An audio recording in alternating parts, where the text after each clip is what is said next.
अस्सलाम वालेकुम everyone, welcome back to my YouTube channel M Jabidiya Kamal. उम्मीद करती हूँ कि आप सब खैरियत से होंगे और बहुत खुश होंगे। अल्हम्दुलिल्लाह इस वक्त मैं मौजूद हूँ जी मस्जिद अल हराम में। इंस्टाग्राम पे बहुत ज़्यादा डीएम्स आ रहे थे कि जो फ़र्स्ट टाइम उम्रे पर आते हैं उनके लिए कोई टिप्स एंड ट्रिक्स शेयर कर दें। तो आज मैं कोशिश करूँगी कि कुछ पॉइंट्स जो हैं उनके लिए शेयर करूँ, ताकि जब आप पहली बार आएँ और उन पॉइंट्स को मद्देनज़र रखें तो इंशाल्लाह आपके सफ़र में जो है वो आसानी ज़रूर होगी। तो वीडियो को स्किप किए बगैर देखिएगा, चैनल को सब्सक्राइब ज़रूर कर दीजिएगा, क्योंकि उम्रा हज और मक्का मदीना के हवाले से बहुत ज़्यादा इन्फॉर्मेटिव कंटेंट आपको मेरे चैनल पर देखने को मिलता रहेगा। चलिए जी वीडियो शुरू करते हैं। सबसे पहली टिप तो मैं ये शेयर करूँगी कि अगर आप ज़िंदगी में पहली बार उम्रा करने के लिए आ रहे हैं और आप कभी भी मक्का और मदीना नहीं आए हैं, तो फिर कोशिश करें कि आप किसी ऐसे महीने में आए उम्रे पर जब रश थोड़ा सा कम हो।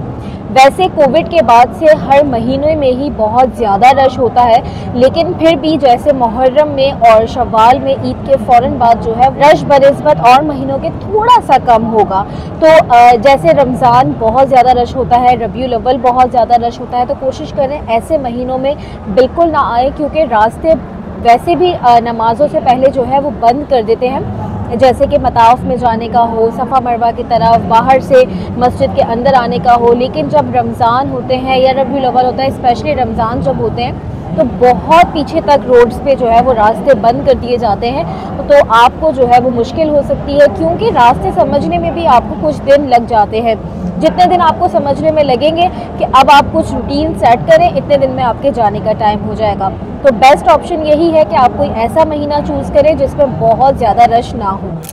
दूसरी चीज़ यह है कि अगर आप पहली बार आ रहे हैं तो अपने सामान को अपनी एयरलाइन में आपको जो भी लगेज अलाउ किया गया है उससे थोड़ा कम ही रखिए, क्योंकि एयरपोर्ट पर काफ़ी ज़्यादा स्ट्रिक्टनेस होती है और आपको जो है वो फिर बहुत ज़्यादा मुश्किल पेश आ सकती है। तो कोशिश करें कि आप अपने जो भी लगेज बनाएं। अब हर एयरलाइन का अलग हिसाब होता है। बहुत सारे लोग जो है वो कमेंट कर रहे होते हैं कि हमें कितना अलाउ, मुझे नहीं पता आपकी कौन सी एयरलाइन है, आपका कौन सा टिकट है। जैसे कि सऊदी एयरलाइन की अगर मैं बात करूं तो सऊदी एयरलाइन में कुछ टिकट जो हम सिस्टम से लेते हैं तो उसके अंदर जो है वो 2 बैग अलाउ होते हैं 23 kg के, कुछ में 1 अलाउ होता है और कुछ में एक्स्ट्रा पे करके फिर हम दूसरा अलाउ करवा सकते हैं। अब आपकी टिकट कौन सी है, आपको कितना बैग अलाउ है, तो आप ये देखें कि उसके ऊपर टिकट के ऊपर मेंशन होता है जितना बैगेज आपको अलाउ हो उससे भी 1 से 2 किलो कम रखिए, ताकि आपको एयरपोर्ट पर किसी भी मुश्किल का सामना ना करना पड़े। अपनी फ़्लाइट जब भी लें तो हैंड कैरी को बहुत ज़्यादा कम रखें, ऐसे कि आपको उसको संभालने में आसानी हो, क्योंकि स्पेशली जो मर्द हजरात हैं वो एहराम पहने होते हैं और जो ख़वातीन हैं वो भी जो फ़र्स्ट टाइम उम्रा के लिए ट्रैवल कर रही होती हैं तो एहराम की पाबंदियाँ होती हैं। तो जब आपके पास बहुत ज़्यादा हैंड कैरी होगा तो आपको संभालने में बहुत ज़्यादा मुश्किल पेश आएगी और इस तरीके से आपको सफ़र में मुश्किल हो सकती है। के अलावा अगर आप इंटरनेशनली फ़र्स्ट टाइम ट्रैवल कर रहे हैं या आपके पेरेंट्स फ़र्स्ट टाइम ट्रैवल कर रहे हैं तो उनको भी ये बात ज़रूर बताएं, या आपके साथ कोई भी है अगर कोई फ़र्स्ट टाइम ट्रैवल कर रहा है या वैसे भी, तो आप उनको ज़रूर बताएं कि एयरपोर्ट पर किसी से भी ज़्यादा बात ना करें। जैसे कि अगर ख़ातून है और वो वॉशरूम गई हैं और किसी ने कहा कि मैं वॉशरूम से आती हूँ, आप मेरा बैग देख लें, तो बिल्कुल भी नहीं। अगर ऐसे कोई मर्द हजरात हैं वो वॉशरूम जा रहे हैं और किसी ने कहा कि आप मेरा बैग पकड़े, मैं अभी आता हूँ, तो बिल्कुल भी नहीं। बाहर भी वेटिंग एरिया में कहीं पर भी आपने किसी से ज़्यादा बात नहीं करनी है, और अगर कोई आपसे इस तरह के फेवर मांगता है तो उस वक्त आपने जो है वो बिल्कुल जो है वो स्ट्रेट फॉरवर्ड मना कर देना है कि बिल्कुल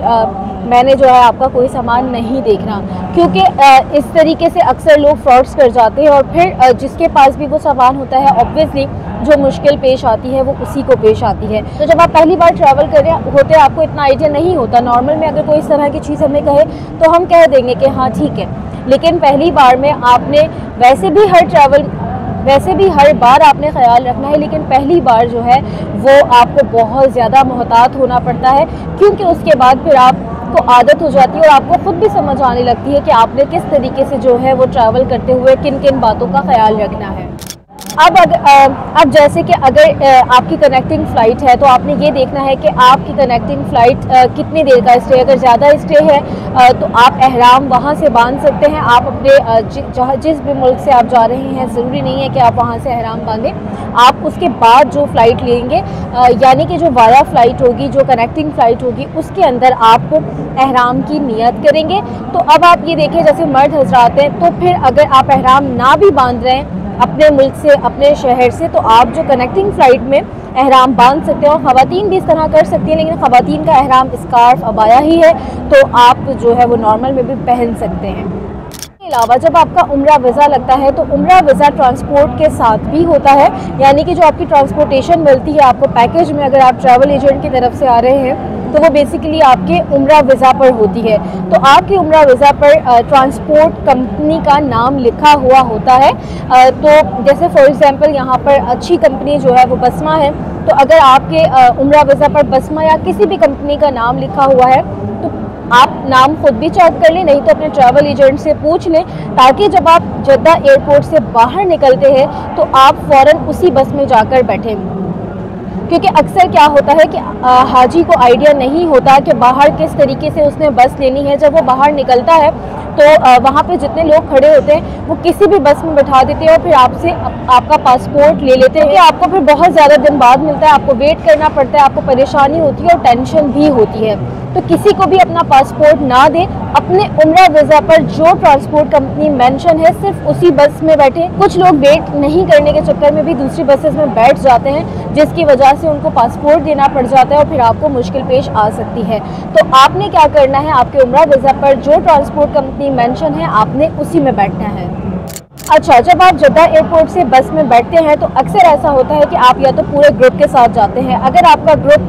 40 से 42 लोगों पर मुश्तमिल होता है तो जैसे ही आप सब बस में बैठते हैं बस चल जाती है। लेकिन अगर आप इंडिविजुअली जाते हैं या आप कुछ लोग हैं, अपनी फैमिली के 5, 6, 7, 8 लोग हैं, आप जब अपनी ट्रांसपोर्ट में बैठेंगे तो वो वेट करेगी उसको भरने का। यानी कि अगर फॉर एग्जांपल बसमा कंपनी की बस है, अब आप उसके अंदर बैठ गए हैं, तो वो वेट करती है कि जब वो पूरी बस भर जाती है तो वो जद्दा एयरपोर्ट से निकलते हैं। तो इसके अंदर बहुत सारे लोग जो हैं वो उस वक्त बैठ के अपने ट्रैवल एजेंट को कह रहे होते हैं कि उसने हमें ख्वार करवा दिया। बेसिकली ट्रैवल एजेंट का इसमें कोई हाथ नहीं होता, क्योंकि ये आपको ट्रांसपोर्ट कंपनी दे रही है और ट्रांसपोर्ट कंपनी के कुछ रूल्स एंड रेगुलेशंस हैं तो उनको भी फॉलो करना पड़ता है। उसके अलावा अब आप मक्कातुल मुकर्रमा में कितने बजे पहुंच रहे हैं ये आपने ज़रूर अपने ट्रैवल एजेंट के साथ डिस्कस करना है। फॉर एग्जांपल अगर आपकी फ़्लाइट ऐसी है कि आप शाम 4 बजे के बाद किसी भी वक्त में मक्कातुल मुकर्रमा पहुंच रहे हैं, फॉर एग्जांपल 6 बजे, 8 बजे, रात के 10 बजे, रात के 11 बजे, रात के 12, रात के 2, नेक्स्ट जो है डे में दूसरे दिन शाम 4 बजे से पहले पहुंच रहे हैं, तो लाजमी अपने ट्रैवल एजेंट से ये बात डिस्कस करें कि मुझे उस दिन का रूम भी चाहिए है। क्योंकि होता क्या है कि एक दिन का रेंट बचाने के चक्कर में हाजी बहुत ज़्यादा परेशान हो जाते हैं। तो आपने क्या करना है, फॉर एग्जांपल अगर आप शाम के 4 बजे के बाद अगले दिन 4 बजे से पहले पहुंचने वाले हैं, क्योंकि यहाँ पर जो है वो चेक इन टाइम जो है वो तकरीबन 2 से 3 बजे के दरमियान होता है, लेकिन आपको रूम मिलते मिलते 4 से 5 बज सकते हैं। तो आपने उस दिन का भी जो है रूम ज़रूर लेना है, वरना आपको पूरे 4 बजे तक वेट करना पड़ेगा। अगर फॉर एग्जांपल आप सुबह में 8 बजे पहुँच गए हैं तो आपको शाम 4 बजे तक वेट करना पड़ेगा, तब तक आपको रूम नहीं मिलेगा। जब अगर आपको रूम नहीं मिलेगा, आप सही से फ्रेश नहीं होंगे, अपना सामान नहीं रखेंगे, तो आप उम्रा अदा करने कैसे जाएंगे। इसलिए इस बात का लाजमी ख्याल रखें अगर आप पहले दिन परेशान नहीं होना चाहते हैं। अब जब मक्कातुल मुकर्रमा में होटल में पहुंच गए हैं तो आपने क्या करना है, एहराम की पाबंदियों का ख्याल रखते हुए मर्द हजरात ने भी और ख़वातीन ने भी, अगर आप आराम करना चाहें तो बिल्कुल कर सकते हैं, लेकिन जो भी एहराम की पाबंदियां हैं उनका ख्याल रखते हुए, और अगर आपको लगता है कि आप एहराम की पाबंदियों का ख्याल नहीं रख सकते तो बेटर यही है कि आप उस वक्त सिर्फ वज़ू करें और उम्रा अदा करने के लिए चले जाएँ। अच्छा, उम्रा अदा करने से पहले एक और बात का आपने ख्याल रखना है, अगर आपको भूख फील हो रही है कि आपको भूख लग रही है या आपकी तबीयत कुछ डाउन है, तो लाजमी कुछ खाएं, कुछ लाइट सा खाएं, बहुत ज़्यादा हैवी ना खाएं, लेकिन कुछ लाइट सा ज़रूर खाएं, क्योंकि आपको अब जो उम्रा अदा करना है, एक तो पहला आपका उम्रा होगा, आपको चलना भी ज़्यादा होगा। अभी तक आप कभी जो है वो मस्जिदुल हराम की तरफ नहीं आए हैं, तो आप इमोशनल भी होते हैं। तो आप जब तवाफ़ करेंगे, आप जब सफ़ा मरवा करेंगे, तो हर चीज़ में आपको टाइम ज़्यादा लगेगा, उसके अंदर आपको एनर्जी भी चाहिए। बहुत सारे लोग ये करते हैं कि बस ठीक है अल्लाह मालिक है, बेशक अल्लाह मालिक है, लेकिन अल्लाह ने इंसान को अक्ल दी है और उसका इस्तेमाल करते हुए ये बेटर है कि आप कुछ ना कुछ ज़रूर खाएं, ताकि जब आप उम्रा अदा करें तो आप में एनर्जी भी हो और आप बहुत अच्छे से उम्रा अदा कर सकें। आप मक्कातुल मुकर्रमा पहुंच गए, आपने खाना खा लिया, आपने आराम भी कर लिया, अब आप उम्रा अदा करने के लिए जा रहे हैं, तो बेटर ये है कि बिल्कुल कोई नमाज का वक्त ना हो। जैसे कि फॉर एग्जांपल ज़ोहर की अजान से बिल्कुल पहले ना जाए, थोड़ा ऐसे जाएं कि 1 से 1.5 घंटा हो किसी भी नमाज में, क्योंकि जिस वक्त नमाज फ़ौरन होने वाली होती है उस वक्त रास्ते तमाम बंद कर दिए जाते हैं और फिर आपको बहुत ज़्यादा मुश्किल पेश आ सकती है। अगर किसी नमाज का टाइम है तो बेटर ये है कि आप सहन में पहुँचें, नमाज अदा करें, तकरीबन 20 से 25 मिनट वहीं पे बैठकर वेट करें और उसके बाद चलना शुरू करें, क्योंकि तकरीबन 15 से 20 मिनट बाद जो है वो फिर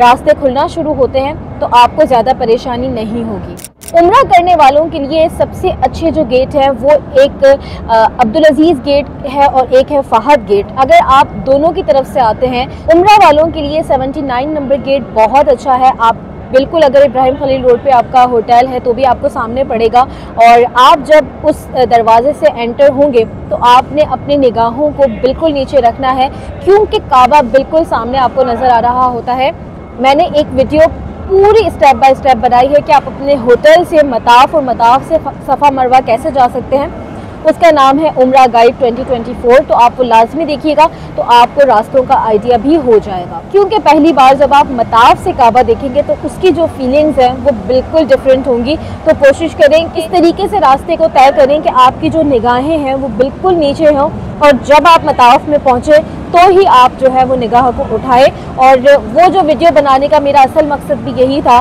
कि पहली बार जब आप मस्जिद के अंदर एंटर हों तो आपको सब पता हो कि आपने कब और किस तरफ मुड़ना है, किस तरीके से रास्ता लेना है, तवाफ़ करने के बाद कहाँ पे नफिल अदा करने हैं, नफिल अदा करने के बाद सफ़ा मरवा कैसे जाना है। तो वो पूरी गाइड जो है वो वीडियो मैंने बनाई हुई है, तो वो ज़रूर चेक कीजिएगा। अब आप जो है वो चावल कर आ गए हैं, आपका उम्रा भी हो गया है, अब कसर करें, आप एहराम की पाबंदियों से बाहर आ गए हैं। अब होटल जाके जो आपने, अगर आपको भूख लग रही है, खाना खाएं, उसके बाद आपने जो सबसे पहला काम करना है वो ये करना है कि आपने नींद बहुत अच्छी करनी है। यानी कि कुछ लोग ऐसे करते हैं कि उस वक्त भी बहुत ज़्यादा अपने ऊपर बर्डन डालते हैं। तो